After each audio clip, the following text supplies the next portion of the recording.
ಉಮ್ರಾ ಯಾತ್ರಾರ್ಥಿಗಳನ್ನ ಮೆಕ್ಕಾದಿಂದ ಮದೀನಾಗೆ ಕರೆದೊಯ್ಯುತ್ತಿದ್ದ ಪ್ರಯಾಣಿಕರ bus diesel ಟ್ಯಾಂಕರ್ಗೆ ಡಿಕ್ಕಿ ಹೊಡೆದ ಪರಿಣಾಮ 42 ಮಂದಿ ಭಾರತೀಯರು ಸಜೀವ ದಹನವಾಗಿದ್ದಾರೆ.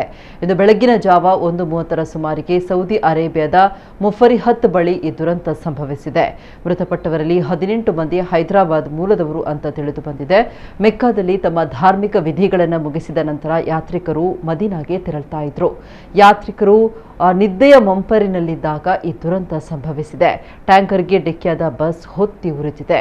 ರಕ್ಷಣಾ ತಂಡಗಳು ಕಾರ್ಯಾಚರಣೆ ನಡೆಸಿದ್ದು ಗಾಯಗೊಂಡವರನ್ನ ಆಸ್ಪತ್ರೆಗೆ ಸಾಗಿಸಲಾಗಿದೆ.